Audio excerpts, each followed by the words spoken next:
Mis amados, mi nombre es María Hernández, soy maestra de la palabra, significa que enseño la escritura a aquellas personas que no tienen la guía del Espíritu Santo. Mis canales de contacto son en TikTok, @daza.predicaciones, en YouTube, @daza-g2j, y mi contacto de correo es adaza.predicaciones@gmail.com. Y les pido por favor que se suscriban a mi canal de Adaza de YouTube, de @daza-g2j, para poder transmitir en directo también desde YouTube. Y les agradezco mucho que lo hagan. Bueno, vamos ahora sí a entregar este tiempo entonces en oración a Dios. Padre, yo te doy gracias por tu amor, tu bondad, tu justicia, tu guía en mi vida, Señor. Que tu amor y tu bondad reinen, Señor, en mi vida, en la vida de cada uno de los oyentes, Señor Dios Todopoderoso. Ayúdanos a vivir, Dios, de una manera pacífica, Señor, tranquila, para tu gloria, honra, honor y alabanza, Señor. Yo te pido por cada persona que me oye, Señor Dios Todopoderoso, para que tú le des una respuesta que ellos necesitan, Señor. Una palabra de aliento, una palabra de fortaleza, una palabra de sabiduría, Señor. Porque tú eres grande y poderoso, Señor. Te oro, Padre, en el nombre de tu Santo Hijo Jesucristo. Amén y amén. Bueno, mis amados, ahora sí, vámonos a... Ay, Jesús. Levítico 14. ¿Pero por qué me haces eso? Bueno, Levítico 14. Dice, habló... Ay, no, de eso que al revés. Yo lo puse que se... No quiere, ahora sí. Levítico 14. Habló YHWH a Moisés diciendo, esta es la ley para el leproso, el día que sea purificado será traído al sacerdote. Y el sacerdote saldrá fuera del campamento, y si al examinarlo el sacerdote, he aquí la llaga de lepra, es quitada del leproso, el sacerdote ordenará que se tomen 2 avecillas vivas, limpias, y madera de cedro púrpura e hísopo para el que está siendo purificado. Aquí vamos a ver algo bien importante. El sacerdote tiene que ver con la purificación del leproso. Leproso, ¿qué significa también? Es pecado, ¿cierto? Todo nuestro pecado es una lepra, o sea, contamina nuestra vida, ¿ok? Entonces, el sacerdote está ahí. Nosotros como hijos de Dios estamos ahí para ayudar a la persona que está en pecado, ¿cierto? Somos las manos de Cristo. Recuerde que Cristo dice en Juan 10, él dice que él es el buen pastor que da la vida y que el del buen pastor deja las 99 y va por la oveja perdida. Mi amado, nosotros somos el cuerpo, como hijos de Dios, somos el cuerpo de Cristo. Entonces, por eso Dios dejó sacerdotes, y hay un sumo sacerdote que es Cristo, pero nosotros somos los sumos sacerdotes. ¿Ve? Somos los sacerdotes. El sumo sacerdote es Cristo, porque es el que realmente presentó la ofrenda de sangre en el lugar santísimo, nos redimió y todo. Pero Él nos dejó a nosotros el cargo como sacerdotes, y como sacerdotes hacen oficios que hacen oficios, todos los sacerdotes tienen oficios. El sumo sacerdote es el único que puede entrar al lugar santísimo para redimir totalmente al pueblo. Pues es como lo que entiendo. Pero el sacerdote, que somos todos los demás, podemos estar ahí para ayudar a esa persona con pecado, ¿cierto? Para llevarlo a Cristo, llevarlo al sumo sacerdote, ¿cierto? Para llevarlo a Cristo, para que Cristo sea el que lo lave, lo limpie, lo santifique, todo eso.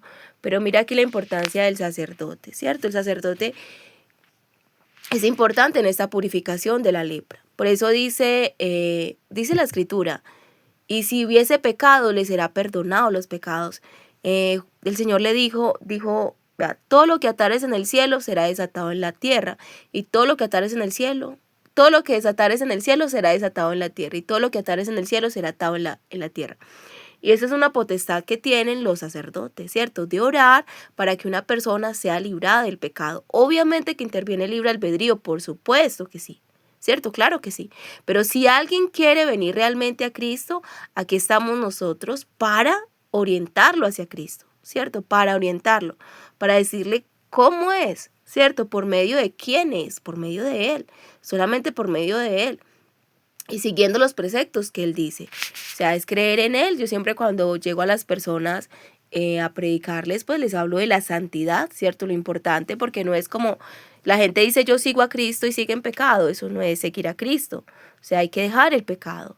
Y aparte de dejar el pecado, hay que seguir a Cristo, seguir los lineamientos de Él y bautizarse como Él lo ordenó, ¿cierto? Con agua, en inmersión completa. Entonces, esto es lo que hacemos los sacerdotes, ¿cierto? Dios dice, y hay una parte en la palabra donde dice la oración del justo puede mucho. O sea, puede mucho. ¿Qué puede mucho?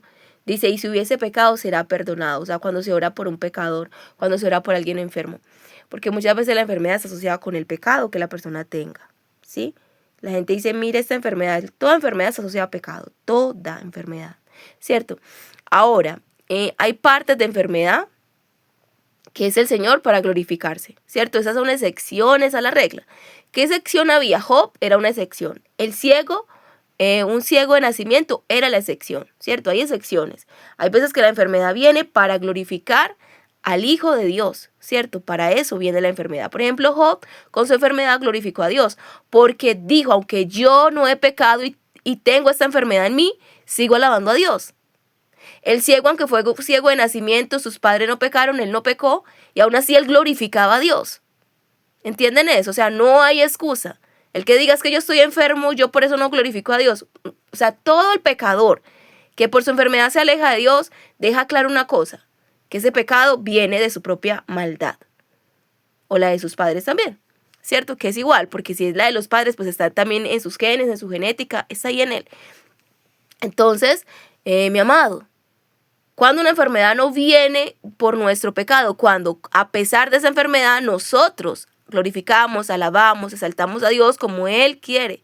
Por eso cada vez que yo le predico a gente que está en pecado, que no se ha bautizado, que no cree realmente en el Señor Jesús, que adora imágenes y otras millones de cosas, es claro que su enfermedad es culpa de Él, o sea, es por su propio pecado. ¿Sí? Solamente aquel que está con enfermedad y no es ocasionado por su pecado, sino para glorificar a Dios, es aquella persona que ya glorifica a Dios y que no se aleja de Dios y que está con Dios. ¿Sí? Entonces, eso es importante. Entonces nosotros como sacerdotes venimos a eso, a llevarlos, a que sean restaurados, a que se acerquen realmente a Cristo como debe ser. O sea, hay un protocolo. O sea, no es simplemente, ya, yo me acerqué a Cristo, pero entonces sigue en fornicación, sigue robando y ya. Pero es que yo sí creo en el Señor mucho, yo creo mucho. La palabra dice, este pueblo de labios me honra, pero su corazón está alejado de mí. Entonces sí, como sacerdotes, todo hijo de Dios está aquí y Dios nos hizo reyes y sacerdotes, a todos. Espiritualmente, yo les he dicho, espiritualmente, cuando estamos en un cuerpo somos femenino, ¿cierto? En el cuerpo de Cristo, la iglesia es mujer, porque el Cordero se casa con la iglesia, ¿cierto?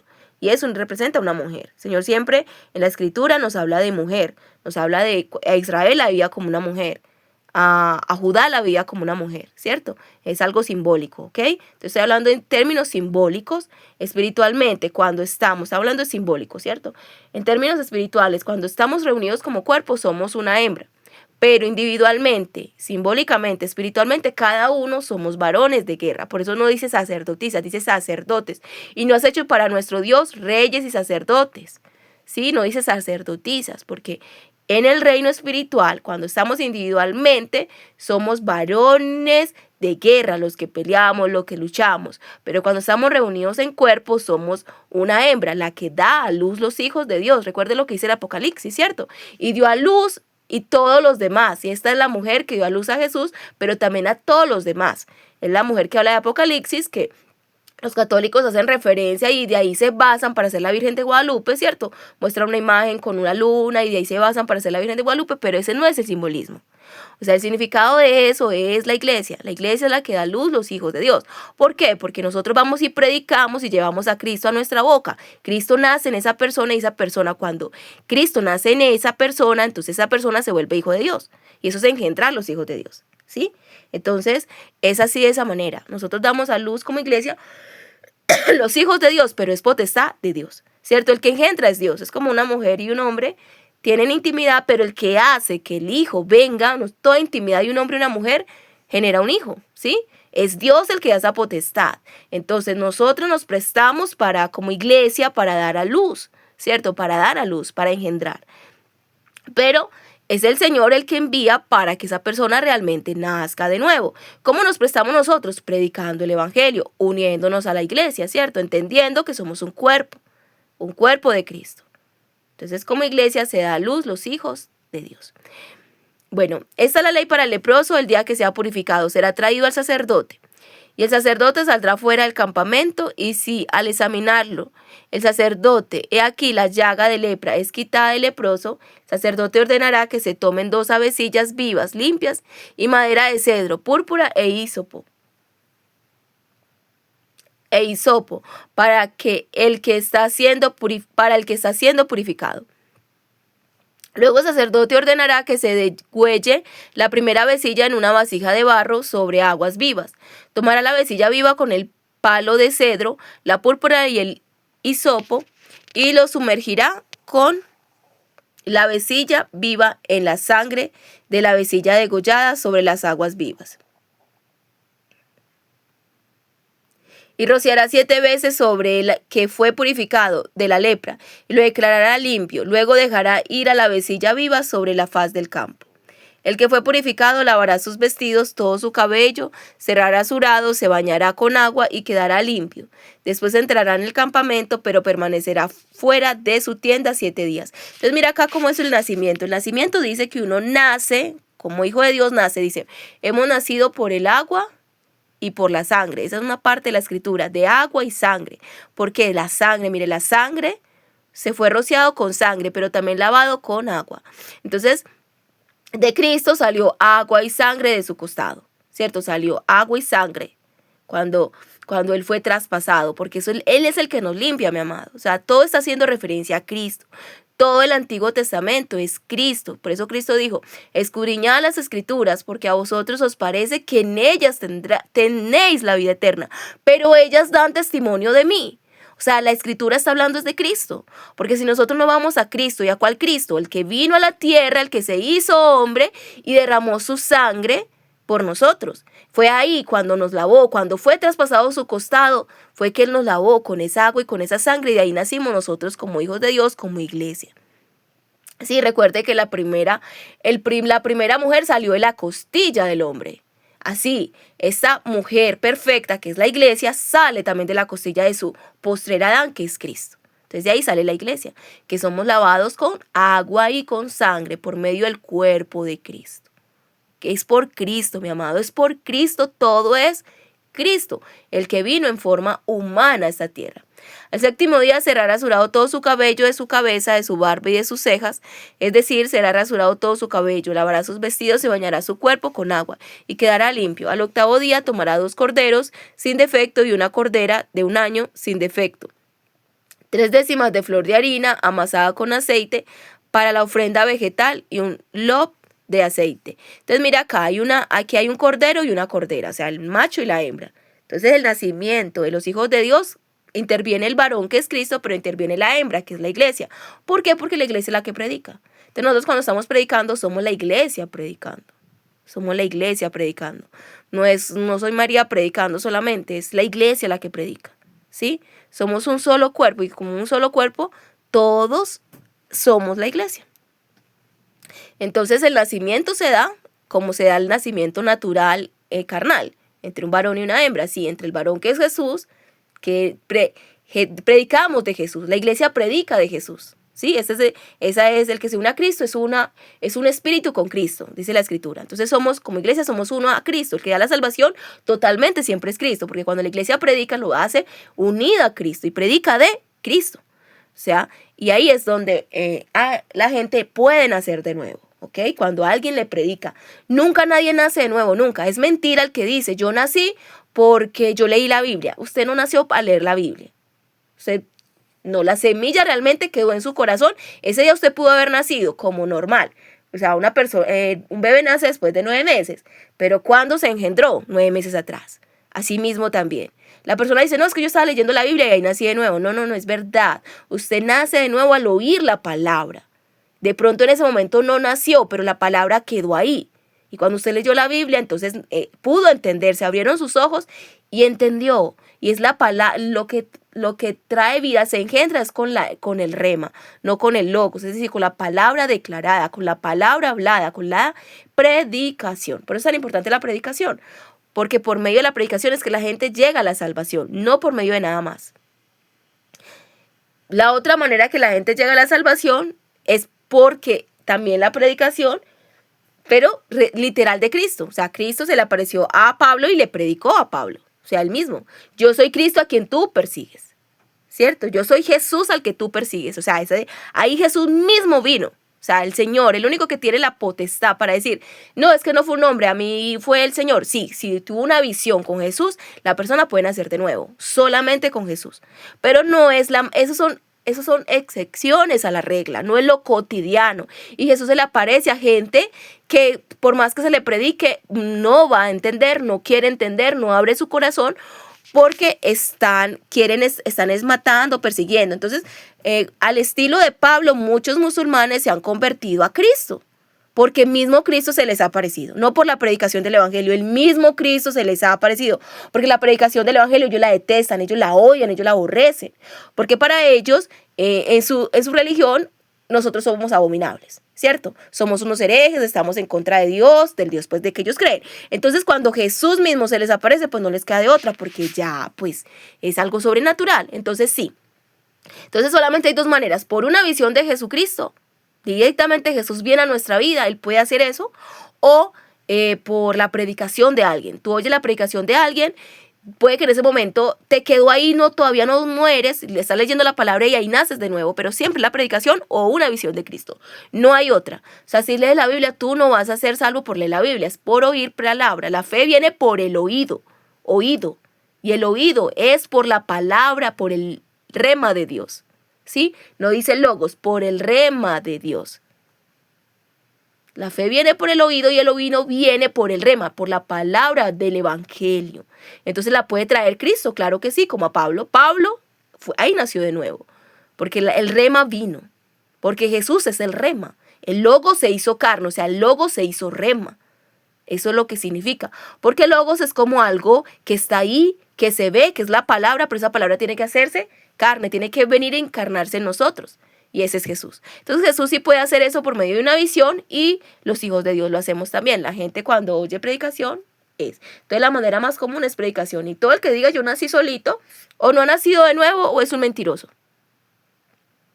O no ha nacido de nuevo es un egoísta, es un egoísta y necio que no ha entendido que Dios dice que es por la predicación, no porque tú leas la Biblia que naces de nuevo. Es la predicación. Al octavo día tomará 2 corderos sin defecto y una cordera de 1 año sin defecto, 3 décimas de flor de harina amasadas con aceite para la ofrenda vegetal y un lof de aceite. Y el sacerdote que está purificando hará poner de pie ante la presencia de Yahweh al hombre que es purificado junto con estas cosas en la entrada de la tienda de reunión. ¿Sí ve? O sea, se presenta el sacerdote, lo que hacemos es presentar a esa persona delante de Dios. Sí, es eso. O sea, no, nada es nosotros, no es que uno lo limpia, no. Es presentarlo delante de Dios porque es Dios el que lo limpia. Ese día degollará el cordero en lugar donde se degüella el sacrificio por el pecado y el holocausto en el lugar del santuario, pues la ofrenda por el pecado, al igual que la ofrenda por la culpa, pertenece al sacerdote, es cosa santísima. El sacerdote tomará de la sangre de la ofrenda por la culpa y untará el lóbulo de la oreja derecha del que es purificado, y el pulgar de su mano derecha, y el dedo gordo de su pie derecho. Lo que yo les he dicho en otra predicación, ¿cierto? En una predicación anterior, cuando estaban ungiendo a los sacerdotes. Mira, esta es cuando ungían a los sacerdotes, limpiaban a los sacerdotes, también se le hizo esto mismo. En el lóbulo de la oreja derecha, en el pulgar derecho y en el dedo gordo del pie derecho, ¿sí? Eso se hacía también con el sacerdote para purificarlo, pero también nosotros como sacerdotes hacemos eso. Entonces, ¿qué es esto de? La purificación viene por el oído, ¿cierto? Por eso es la predicación. Entonces, primero es el oído, primero es el oído, luego dice que es su mano derecha. ¿Qué es la mano derecha? Sus acciones. O sea, uno predica a la gente para que sus acciones estén con Dios, para que salgan de la fornicación, para que salgan de cualquier pecado y para que se bauticen. Y ahora, la última cosa es, entonces ya sus acciones. Y el dedo gordo implica evangelismo. Eso es lo que implica caminar. Pero dice, qué hermosos son los pies de los que traen las buenas nuevas de salvación. Entonces, evangelismo. Entonces, lo tercero que hace esa persona es evangelizar. Pero después de que esa persona es bautizada. Por eso dice, he aquí, vayan y hagan discípulos a todas las naciones, bautizándoles en el nombre del Padre, del Hijo y del Espíritu Santo. Y aquí yo estaré con ustedes todos los días hasta el fin del mundo. Entonces, cuando una persona ya es discípulo, ¿qué hace? Discípula a otros también. O sea, viene el mismo ciclo. El mismo ciclo. Entonces se repite. Hace parte de la iglesia para ir a engendrar otros hijos de Dios. Entonces, primero oye la predicación. ¿Con qué sentido? Con que sus acciones sean purificadas, porque es así. Y no es que yo deje de robar, dejé de matar y ya, no. Es tú dejaste de robar, dejaste de matar, pero estás en Cristo. No es lo mismo tú dejar de robar, dejar de matar, porque mi amado, si usted no cancela la deuda, usted la sigue debiendo, ¿sí? O sea, si usted no ha pagado un delito, usted sigue ahí. Hay delitos que no prescriben, y en Cristo, y en Dios, ningún delito prescribe. Entonces usted si no paga la deuda, si no la paga ahorita en vida, usted la paga en muerte. Y la paga en muerte, mi amado, es una eternidad en el infierno, esa es la paga. Pero si usted paga el delito mientras esté en vida, ¿cierto? Lo paga mientras esté en vida. ¿Y cómo usted lo paga? Pues usted paga su delito. Por ejemplo, un ladrón va y paga 5 años de cárcel. Ya sale, ya no es ladrón. Porque ya pagó. Sí, ya pagó. Ya no lo pueden volver a condenar por lo mismo. Ya pagó. Entonces así nosotros debemos pagar en vida. ¿Cómo pagamos? Por medio de Cristo. Porque Cristo cuando murió en la cruz pagó por nosotros. Él murió en medio de 2 ladrones. Era Él pagando por nuestros pecados. Pero esos 2 ladrones, Él murió por ambos. Pero solo un ladrón aceptó que Cristo hubiera muerto por él. Por eso uno dijo, Señor, acuérdate de mí cuando estés en tu reino. Y el Señor le contestó, hoy estarás conmigo en el paraíso. Pero el otro ladrón, no. Sí, el otro ladrón se perdió, según el relato de la Escritura. Entonces, mi amado, Cristo murió por todos, pero es decisión de nosotros y eso es lo que se llama libre albedrío. Decidir eso. O sea, libre albedrío no es yo tengo libre albedrío de pecar. No, mi amado, eso no es... Pues, no, el libre albedrío es estas 2 cosas. Usted decide o está con Dios o está sin Dios. Y cuando usted está con Dios, usted ya no tiene libertad para pecar. Usted ya se vuelve esclavo de Cristo. Ya no más libre albedrío. No, tú siempre apelas al libre albedrío, no. El esclavo no apela al libre albedrío, el esclavo es esclavo. El esclavo hace lo que dice su amo, no tiene libre albedrío. Puede tener libertad ciudadana, sí, pero no tiene libre albedrío de que yo voy a hacer lo que yo quiera. No, mi libre albedrío se lo cedí a Dios. Es más, el pecador no tiene libre albedrío tampoco. Porque no escoge, está en pecado, en pecado, en pecado, en pecado, en pecado. Libre albedrío es, usted decide, es el momento de que usted decide para dónde se va, para la derecha o para la izquierda. Pero después de que usted se fue para la derecha o para la izquierda, ya no tiene libre albedrío, ya usted ya decidió su camino. ¿Que puede volver a cambiar de ruta mientras esté con vida? Sí, pero la vida no solamente es natural, la vida es mientras Dios le dé oportunidad. Hay gente que aunque esté con vida, ya Dios no le da oportunidad de salvación porque se negó en el momento que Dios le dio la oportunidad. Y ya Dios no le va a dar oportunidad más. Y están vivos, pero muertos, hija, y ya están condenados al lago de fuego.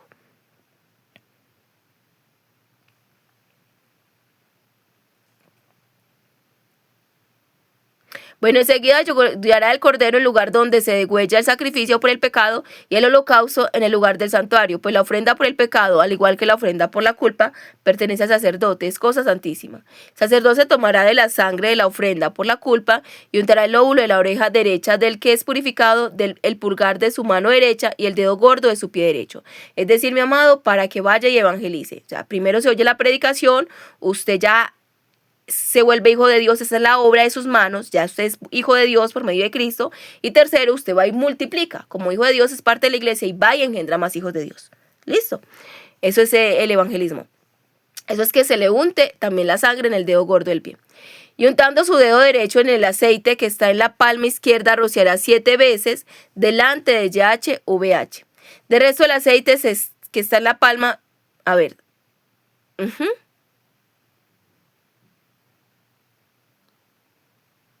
El sacerdote tomará el bloc de aceite y lo verterá en su palma izquierda, y untando su dedo derecho en el aceite que está en la palma izquierda, rociará 7 veces delante de YHWH. Del resto del aceite que está en su palma, el sacerdote untará una parte sobre el lóbulo de la oreja derecha del que es purificado. Entonces ahorita la sangre, ahorita es aceite, ¿sí? Porque ¿esto qué significa? El Espíritu Santo en cada una de esas acciones de nosotros. O sea, es por la sangre de Cristo que fue derramada, pero también por el Espíritu Santo que viene a nuestra vida, que nos ayuda. O sea, no estamos solos. La persona dice, pero ¿cómo dejo el pecado? Es por el Espíritu Santo, está ahí. O sea, la sangre te limpia. La sangre te dice, yo he pagado por tu pecado. Entonces el Espíritu Santo viene a tu vida, porque si no el Espíritu Santo no puede venir a tu vida realmente. El Espíritu Santo puede hablarle a las personas, pero no puede realmente entrar al corazón de las personas si no están limpios, porque el Espíritu Santo es santo. No va a estar con alguien impuro. Entonces primero es limpiado porque se le perdonan sus pecados en vida, ¿cierto? Jesucristo pagó por él el precio. Entonces ya el Espíritu Santo viene a darle fortaleza, a ayudarlo para que pueda hacer todo lo demás, para que pueda hacer la obra de Dios. De resto, el aceite que está en su palma, el sacerdote untará una parte sobre el lóbulo de la oreja derecha del que es purificado, el pulgar de su mano derecha y el dedo gordo de su pie derecho, por encima de la sangre de la ofrenda por la culpa. El resto del aceite que está en la palma del sacerdote lo pondrá en la cabeza del que es purificado, y el sacerdote hará expiación a favor de él en presencia de YHWH. Sí, ya es una unción. Mire, el aceite es unción.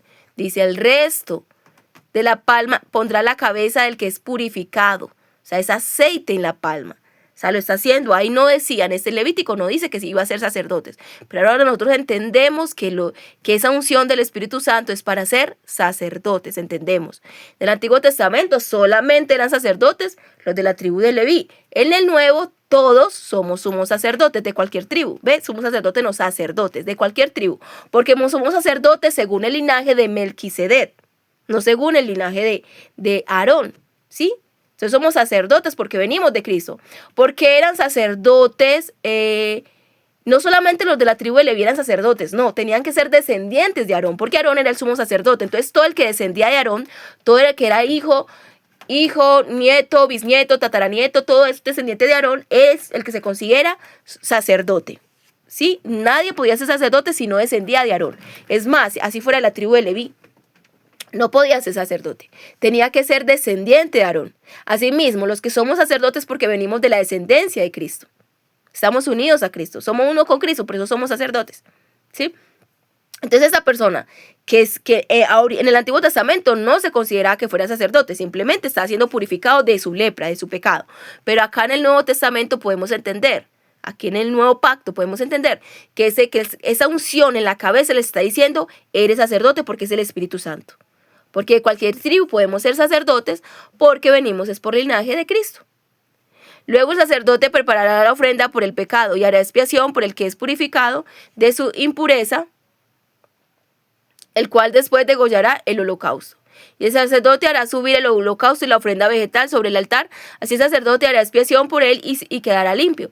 Pero si es pobre y su mano no alcanza a tanto, entonces tomará un cordero para ser mecido como ofrenda por la culpa, para hacer expiación a favor de él, 1/10 de efa de flor de harina, amasada con aceite como ofrenda vegetal y un lote de aceite. Mira acá, en el otro creo que estaban diciendo que tenía que escoger también un cordero y una corderita, pero si no le alcanza para tanto, ¿qué obviaron? El cordero sí o sí lo tenía que tener, pero acá dice que la corderita no. Estamos en el 21, vamos a ver si encuentro por acá el otro capítulo.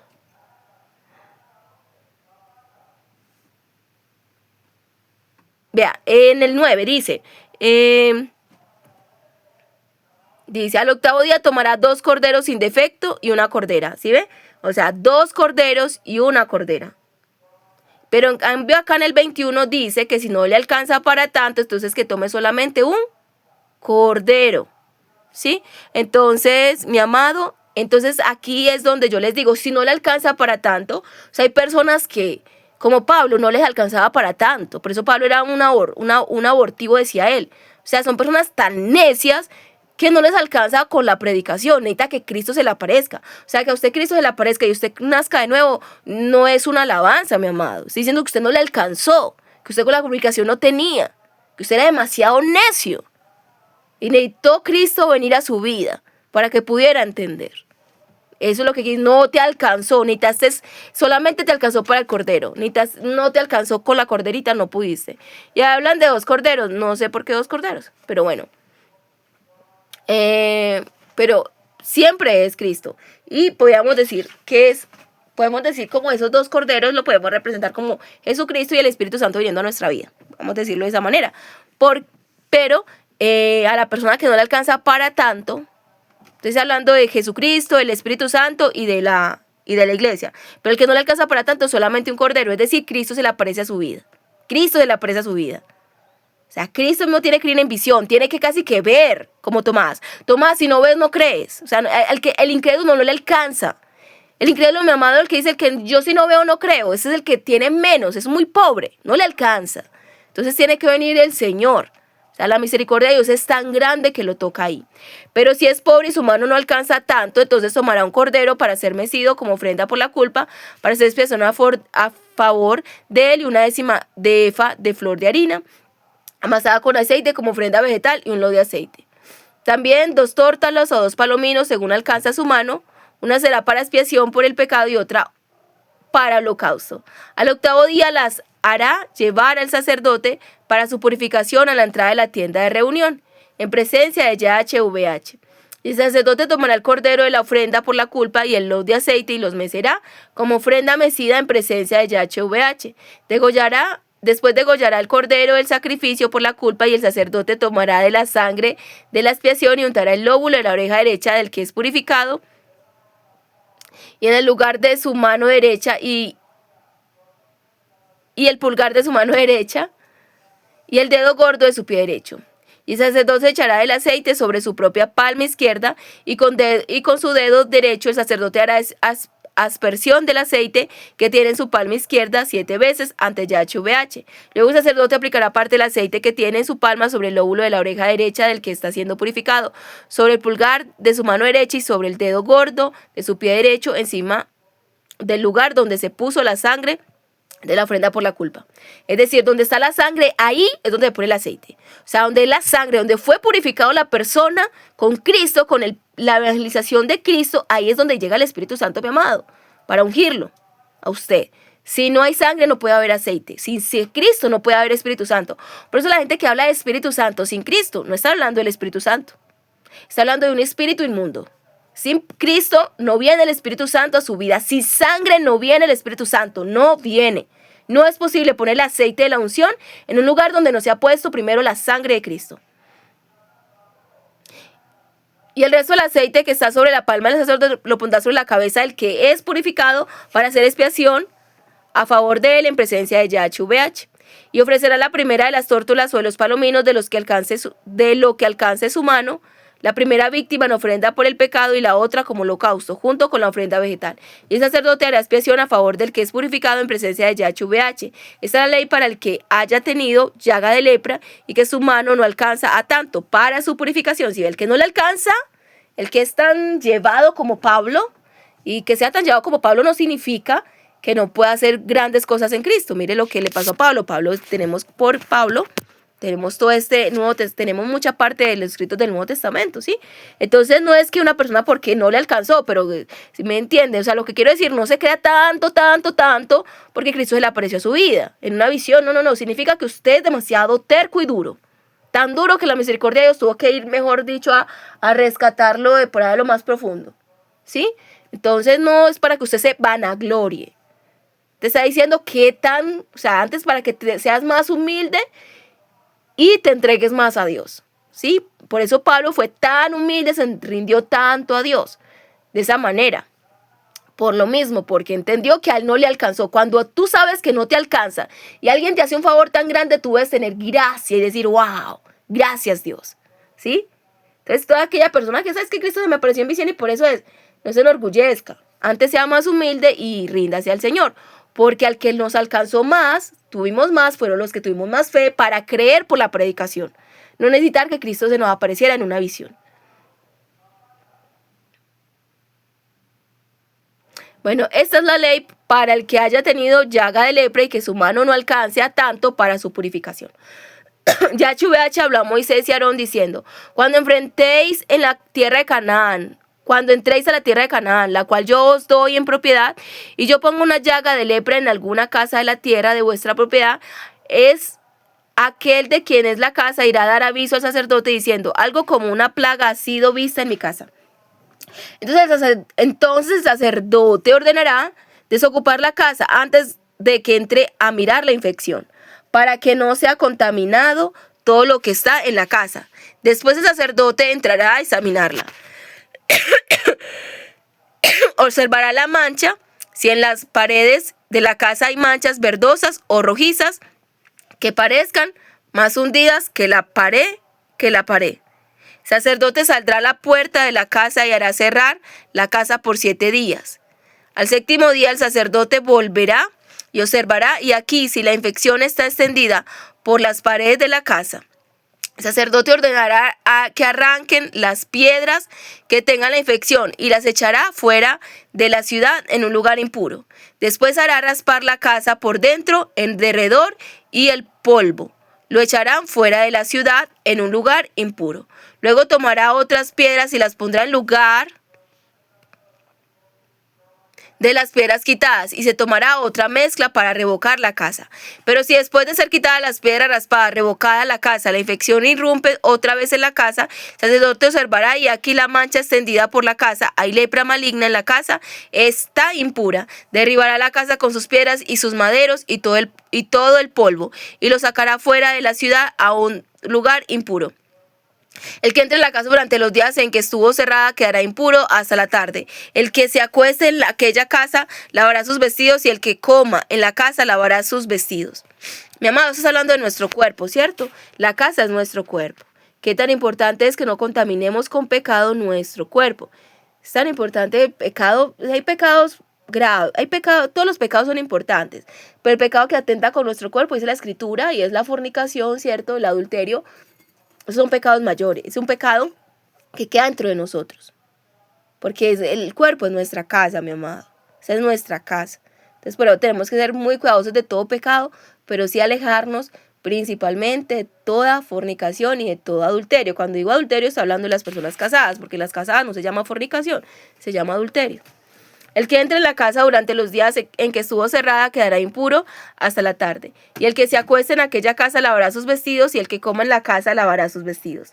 Pero si el sacerdote entra y observa, y aquí en verdad la infección no está extendida por la casa después de ser revocada, el sacerdote declarará limpia la casa, pues la infección ha desaparecido.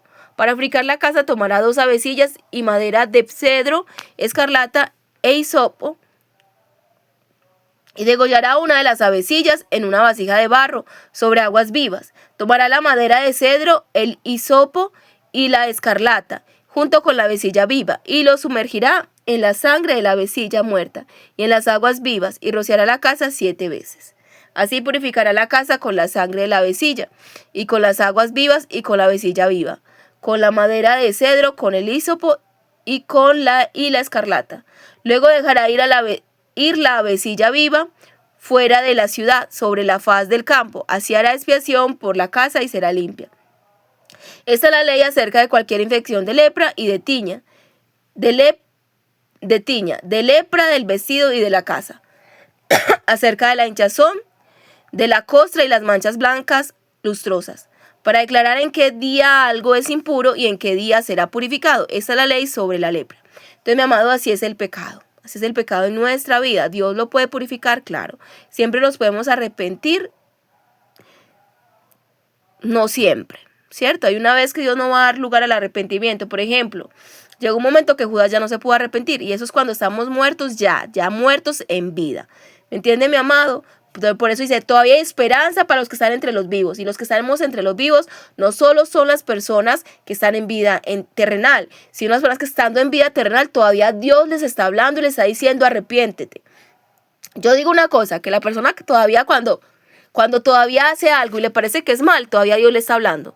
Una cosa es arrepentimiento, es decir, Dios te dice está mal y tú no lo haces. Eso se llama arrepentimiento. Pero cuando tú dices, otra cosa es remordimiento, que es lo que le pasó a Judas. Judas, cuando ya hizo lo malo, tuvo remordimiento y dice, ¿qué hice? Pero ya no podía volver atrás. Y él mismo se quitó la vida, ¿ok?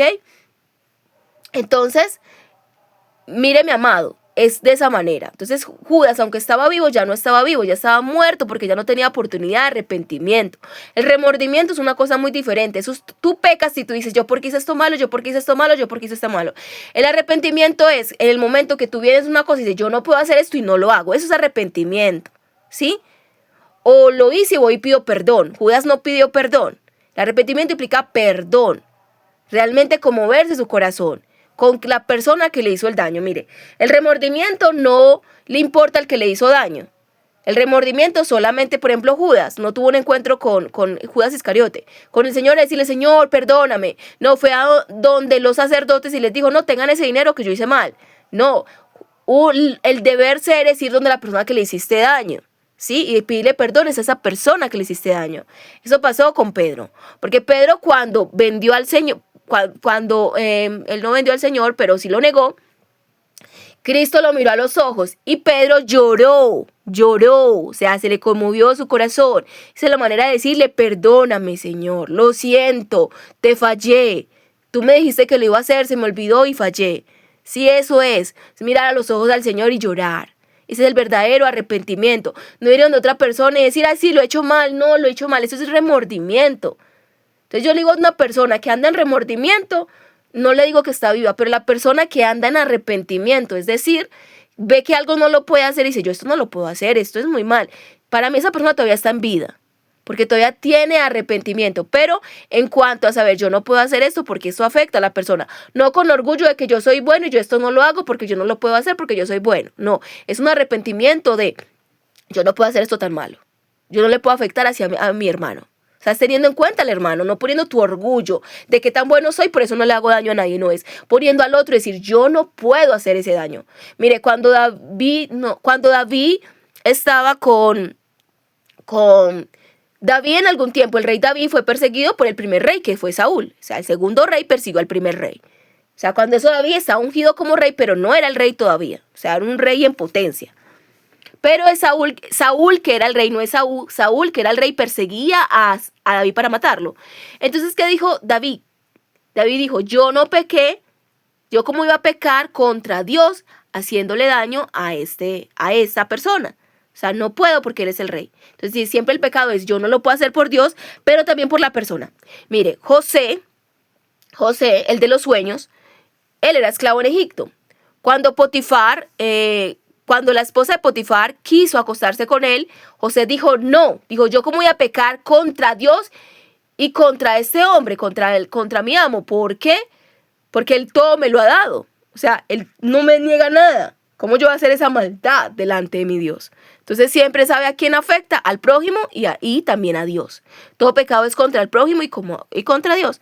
Entonces, mi amado, entonces una cosa es toda la persona que tiene todavía arrepentimiento en su vida, todavía esa persona está con vida. Aquella persona que hace esa, si no le importa al otro, ya esa persona está muerta, ¿sí? Entonces una persona puede ser un asesino, pero todavía tiene arrepentimiento, porque esa persona dice, no, pero yo hasta allá no. Por ejemplo, dice, no, yo con niños no me meto. ¿Cómo yo voy a hacer ese mal tan grande? ¿Me entiendes? Todavía está en vida, porque todavía tiene una conducta, todavía tiene algo de bondad. Mínimo, pero lo tiene. Entonces es estar con vida. O sea, una persona está con vida si tiene signos vitales, está con vida. Puede estar inconsciente, acostado, pero mientras tenga signos vitales, tiene vida. Y eso es lo que significa. Cuando una persona todavía se puede arrepentir, decir esto, y arrepentir es esto. Pensarlo, decir, no lo puedo hacer. Eso es arrepentimiento. Ibas por ese camino y dijiste, no puedo hacer eso. O lo hiciste y te arrepientes y dices, no lo vuelvo a hacer. ¿Sí? Ya lo hice una vez, pero no lo vuelvo a hacer porque no. En cambio, el de remordimiento es, ay, qué malo soy, pero sigue ahí. Ay, qué malo soy, pero sigue ahí. Ay, qué malo soy, pero lo sigue haciendo. Eso no es arrepentimiento, eso es remordimiento. Y muchas personas pueden andar en esa vida en remordimiento y piensan que todavía tienen vida. No. El remordimiento es la consecuencia de tu pecado. El arrepentimiento es la causa del Espíritu Santo en tu vida que te dice, no hagas esto. No hagas esto, el Espíritu Santo todavía te habla. No te ha ungido, no está sobre tu cabeza, pero te habla, te dice, porque el Espíritu Santo todavía habla. Bueno, mis amados, espero este mensaje haya quedado grabado. En Cristo Jesús, espero, para no haber perdido mi tiempo predicando, pero bueno. Entrego este mensaje, espero que tengan un feliz día. Los amo en Cristo Jesús.